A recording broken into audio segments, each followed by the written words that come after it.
They say money can't buy love, but in my family, it bought everything, even my silence. Until the night my father tried to auction off my pride with a microphone.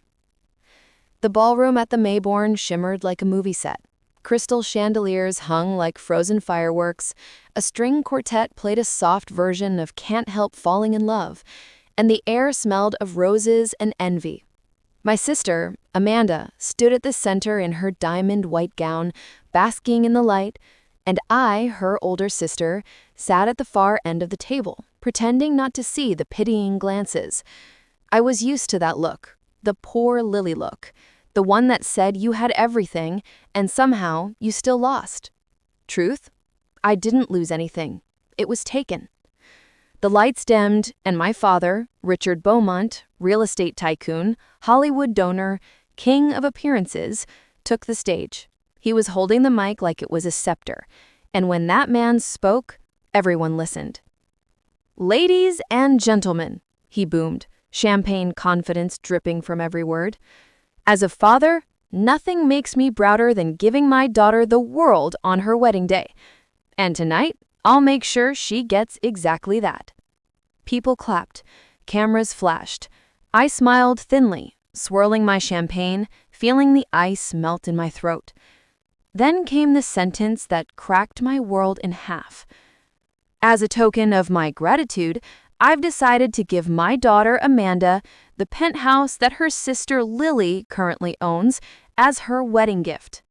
The room erupted in polite gasps, a few forced cheers. I froze. The glass slipped from my hand and shattered on the marble.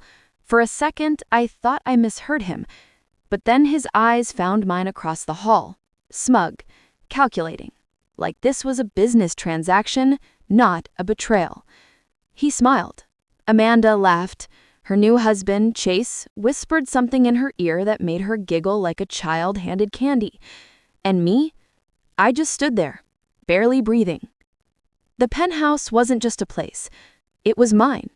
I bought it when I was 26, after clawing my way up the real estate game without a dime of my father's help. It was my sanctuary, my skyline, my proof that I didn't need the Beaumont name to survive. And now, under a chandelier and 200 guests, my father was stealing it.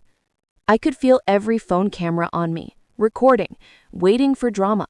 My mother, sitting in her gold gown like royalty, gave me that tight, rehearsed smile, the one that meant, "Sit down, Lily, don't make a scene."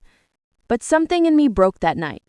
Before I could speak, a voice sliced through the crowd, deep, calm, dangerous. "Touch her assets again, and you'll lose yours." The music stopped. Forks clinked, heads turned. He stood near the back, tall and sharp in a black suit, like he'd stepped out of a different movie entirely. His face was half in shadow, but his voice, God, that voice, sent a chill down my spine. I didn't recognize him, but something in his tone felt personal. My father's smile faltered. "Excuse me?"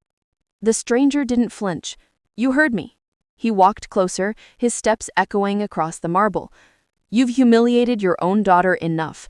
I suggest you sit down before I make public what you tried to hide." The guests murmured. My sister's fake smile cracked. I stared, caught between confusion and the strangest déjà vu. Who was he? My father's lawyer stood, whispering urgently. My father glared. "Security," he barked. "Get this man out."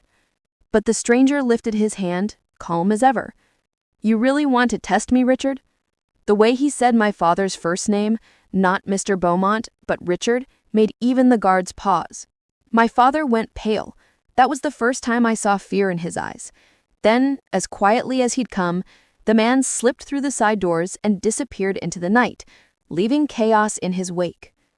I left the wedding minutes later. No one tried to stop me. The LA night was hot and electric, the city lights like tiny lies flickering on the horizon. I stood outside the hotel, clutching my purse, hearing my name echo from the reporters still inside. "Lily, wait!" Amanda's voice. I turned, slowly. She stood in her gown, the picture of innocence, except I'd seen the smirk before. "You're being dramatic," she said softly. "It was just a gift. Daddy was trying to be generous." I laughed, sharp, bitter. "With my property." She shrugged. "You don't even live there full time. You travel. It's wasted on you." I stepped closer, low enough for only her to hear. "You always wanted my life, didn't you?" Her lips curved. "Now I have it." I wanted to slap her, but I didn't. I just smiled, the kind that promises something dangerous.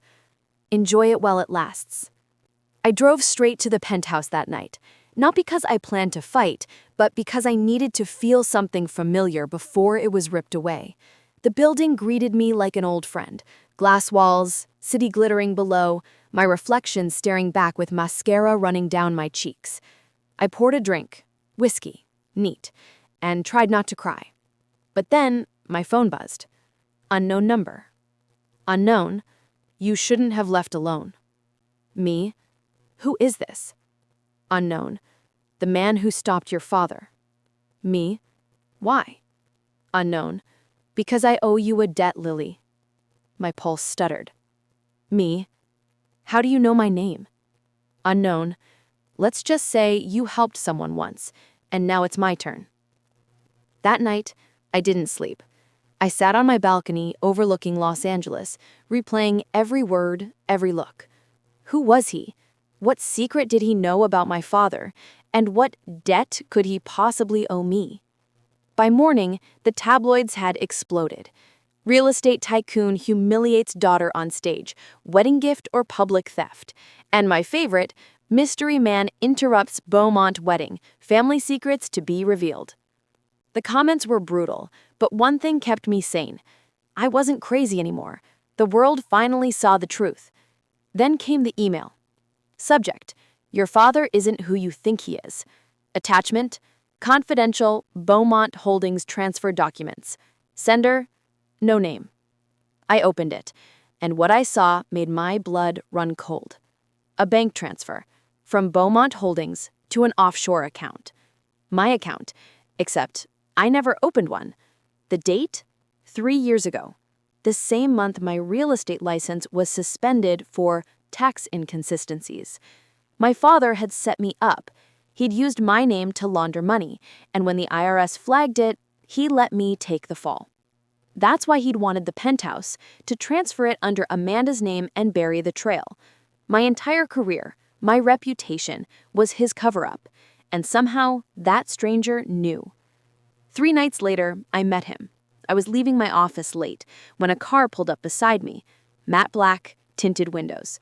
The window rolled down, and there he was. Same calm eyes, same unreadable face. "Get in," he said. I hesitated. "Why should I trust you?" He smiled faintly. "Because I already trusted you once." I slid into the car. We drove in silence for a few blocks, the city humming around us. Then he spoke. "My name's James. Your father probably doesn't remember me, but he should. I was his intern 12 years ago." I frowned. "And you owe me a debt because—" He glanced at me. "Because you were the only one who told me to run. When I found out what he was doing, the offshore deals, the fake donations, I went to HR. Your father fired me, threatened to blacklist me. But you left me a note in the parking lot that said, 'Leave before he ruins you too.' You saved my life, Lily." I swallowed hard.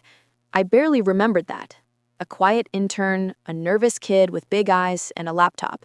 I never thought it meant anything. James continued. "Now he's doing to you what he's done to everyone else. But this time, we're not running." "What are you saying?" He turned the car towards Sunset Boulevard, lights flickering across his face. "I'm saying it's time to show Los Angeles who Richard Beaumont really is." That was the first night we planned revenge. Not petty revenge, not dramatic, screaming in the hallway revenge. The kind that leaves evidence, the kind that ends careers. We'd meet in quiet cafes, talk in riddles, trade flash drives under napkins. James was methodical, calm, always 2 steps ahead. But every time he looked at me, there was something else in his eyes, something that felt like history. And maybe I should have been scared, but I wasn't.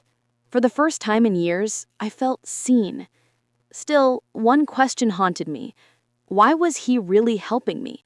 Because one night when I asked him that, he didn't answer. He just said softly, "You remind me of someone I couldn't save." That was the night before I discovered why he couldn't save her, and how that secret would destroy everything I thought I knew about my family, including who really owned the penthouse. James's words echoed in my mind like a hammer striking glass.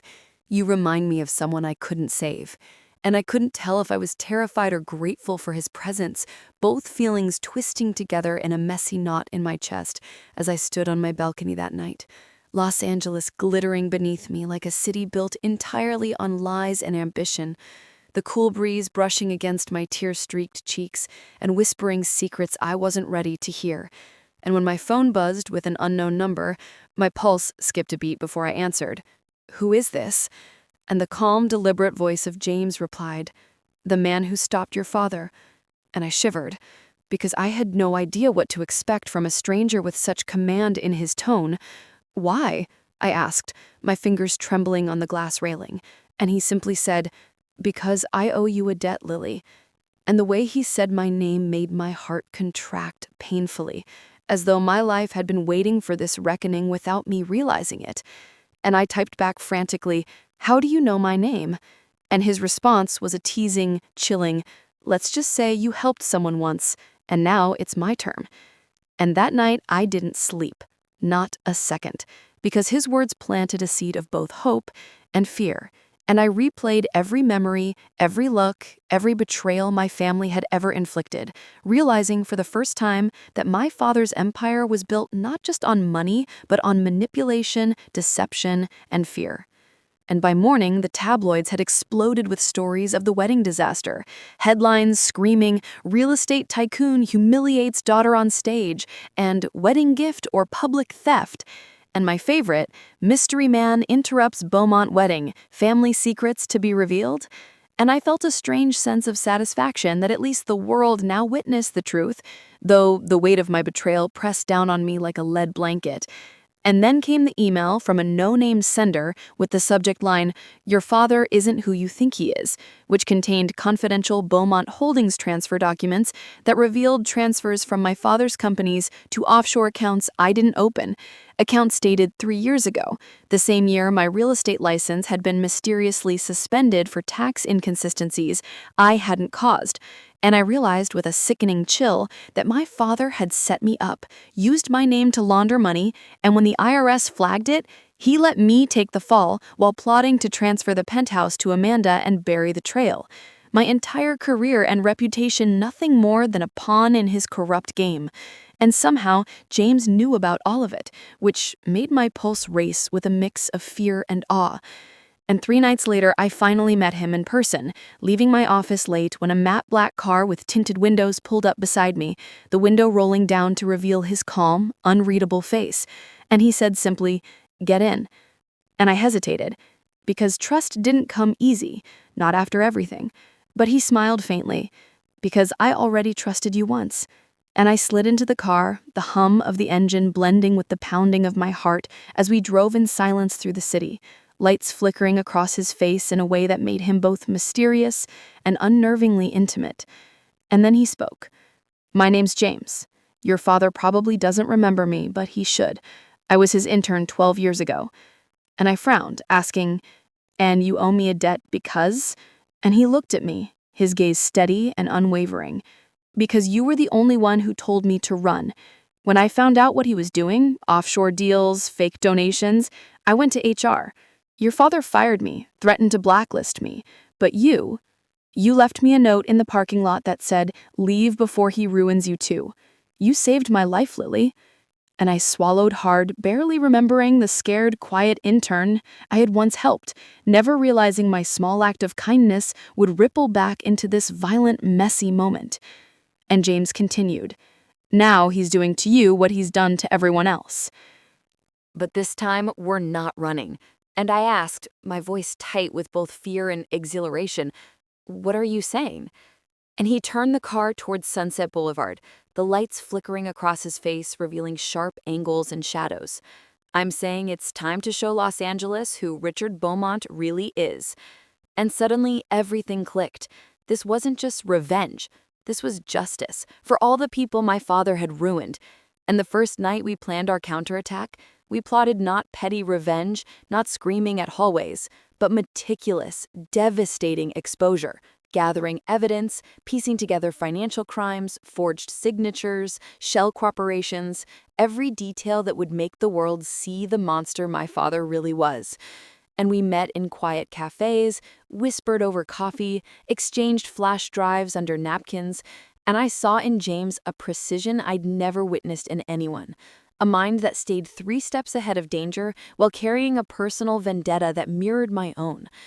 And even though danger always lingered at the edges of our planning, I felt a strange security, as though the more I worked with him, the less alone I was. And yet, a question always lingered in my mind. Why was he really helping me? And one night when I asked him, he didn't answer directly, only saying, "You remind me of someone I couldn't save." And my heart broke a little because the weight behind that statement hinted at losses I couldn't even imagine, a past I was only beginning to comprehend.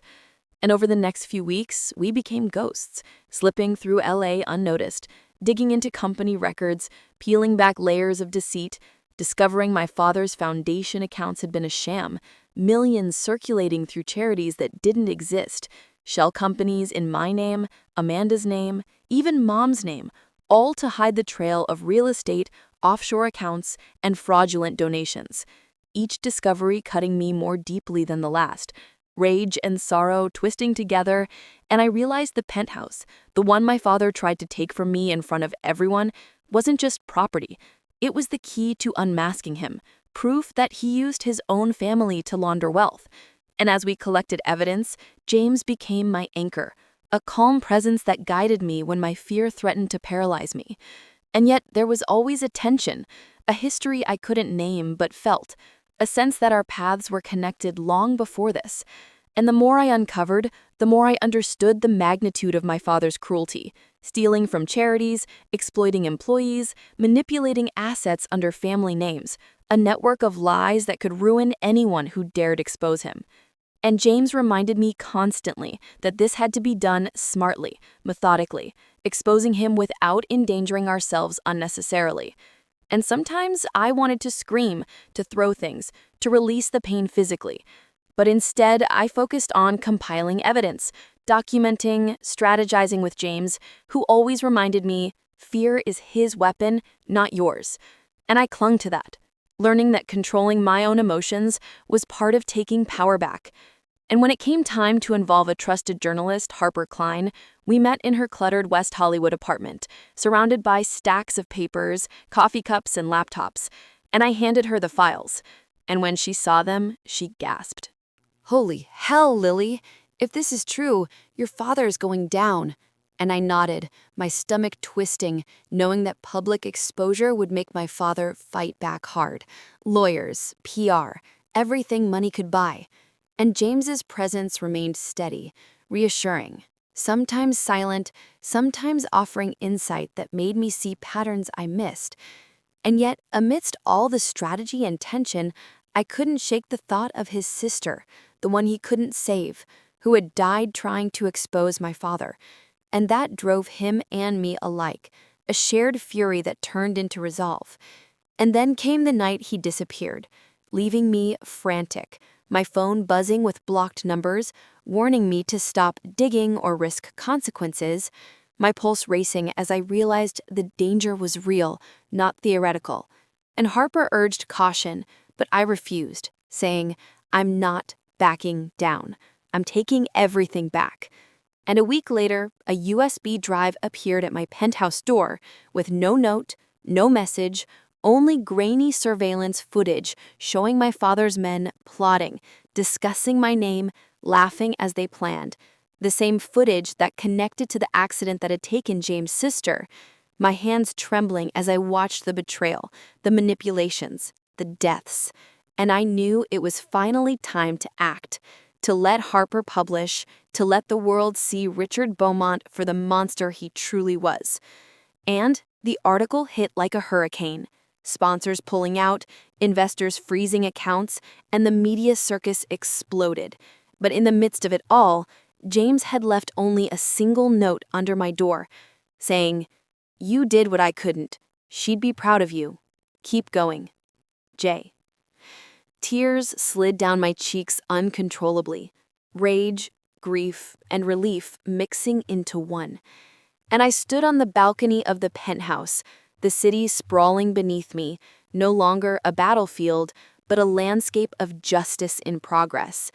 And yet, the danger was not gone, because my father might lose everything, but a man like him never surrenders quietly. And as I felt the weight lift just slightly, my phone buzzed again. Unknown number, the voice calm and chilling. "Lily, if you keep this up, you'll end up just like her." And my stomach dropped, knowing the war had only begun. The morning the expose hit, the city seemed to pulse with electricity. Every headline, every scrolling news alert, a drumbeat of victory and danger. And I stood on the balcony of my reclaimed penthouse, sunlight slanting across the glass walls, the city stretching below me like a labyrinth of ambition and lies, my hands gripping the railing as though it were the only thing holding me upright. And James appeared quietly behind me, the click of his shoes on the marble floor like a grounding heartbeat, calm and unwavering as always, his gaze scanning the skyline with that unreadable intensity that made me both nervous and strangely comforted. And I whispered, almost to myself, "It's done. He can't touch me now." But even as I said it, I felt the lingering weight of betrayal, of years stolen, of pride shattered in front of strangers. And he stepped closer, his hand brushing mine lightly in a gesture that carried reassurance, a steadying presence in a world that had been anything but. And he said softly, "He'll fight. He'll try everything he can. But the truth is out, and truth has a weight money can't buy." And I nodded, swallowing hard against the lump in my throat, because I knew he was right, that my father, Richard Beaumont, a man whose power had once seemed unassailable, was unraveling in real time, his empire exposed, his lies peeling away like paint from walls. And yet, even with all the chaos, I felt a hollow ache for the family I had lost, for Amanda's smug betrayal, for my mother's cold, rehearsed smiles, for all the small cruelties that had built up over years like poison in my veins. And I realized revenge alone could never heal that ache, no matter how satisfying it was to see him exposed. And James, ever perceptive, sensed my inner turmoil, resting a hand lightly on my shoulder. And in that simple grounding touch, I felt the first stirrings of something I hadn't allowed myself in years: safety, maybe even hope. And we spent the next hours reviewing the fallout together. Emails from news outlets, calls from lawyers, panicked messages from associates of my father, all signs of a world tilting because of the careful, precise work we had done. And as the day wore on, I watched the city react. Sponsors dropping accounts, investors freezing funds, social media ablaze with outrage, and felt a strange combination of triumph and exhaustion, my heart still hammering, adrenaline and grief colliding in a chaotic symphony. And I couldn't help but think of James' sister, the one he couldn't save, whose memory and loss had propelled him into this fight with a quiet, deadly focus. And in that thought, I understood him in a way I hadn't before, that our pain was different yet mirrored, and the fire that drove him now mirrored my own. And I knew then that we had become more than allies in revenge. We were each other's anchor, a tether against the storm that raged not just outside, but inside, in the chambers of our hearts still raw from years of betrayal and loss. And as evening fell, casting amber light across the city, Amanda finally showed up at the penthouse, her designer heels clicking against the marble like an alarm. And she looked at me with an expression I hadn't expected, a mix of arrogance and something else, maybe fear, maybe hesitation. And I let her in, letting the silence stretch before I finally spoke. "You think this makes you better than me?" And she faltered, unsure how to answer, because the power she had wielded over me had evaporated in the glare of public exposure. And I continued, my voice calm, steady. "No, Amanda, it just shows that choices have consequences." And she looked down, lips pressed together, eyes wide. And I realized then that forgiveness was not weakness. It was liberation. the ability to release the poison of rage without condoning her actions, and I felt a strange peace in that, a lightness I hadn't known since the day my father humiliated me on stage. And James, standing in the doorway, watching quietly, was a witness, a silent guardian, and I understood that this moment, this peace, was not just mine but ours, forged through fire, grief, and shared purpose. And in the following days, the fallout continued with surgical precision. Lawyers scrambling, public statements fumbling, my father forced to answer for fraud, shell companies, offshore accounts, and the tangled web of lies he had spun over decades. And in that chaos, I allowed myself to grieve for the family I'd lost, to acknowledge the anger, the tears, the moments of doubt, and yet to also embrace the strength I had discovered in surviving, in fighting, in reclaiming what had been stolen. And every evening, as I looked across the skyline with James at my side, I realized that the penthouse, the city, the wealth, all of it was secondary to the truth we had unearthed, to the justice we had carved out, to the bond we had formed, forged in the crucible of betrayal and danger. And one night, after the dust had settled slightly, James spoke in a low, quiet voice, the words cutting through the tension of months of planning and exposure. "You know, Lily, you didn't just survive this. You won." And I felt tears well up, hot and fast, because it wasn't just about victory over my father, it was about reclaiming myself, my agency, my sense of worth. And then he hesitated, almost afraid of his own admission, before adding, "And maybe you saved me too." And my chest tightened, because I understood the past, the losses, the shared pain had bound us together in a way nothing else could. And I reached for his hand, tentative, then with resolve. And he didn't pull away. And in that simple, grounding contact, I felt the first true sense of peace in years, a calm that was neither fragile nor fleeting, but hard-earned, resilient.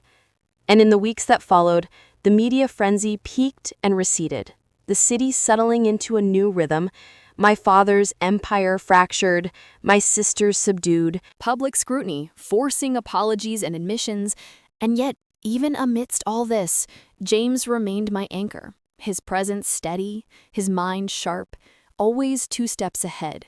And I allowed myself to lean on him, to trust fully, to understand that forgiveness and peace were not passive.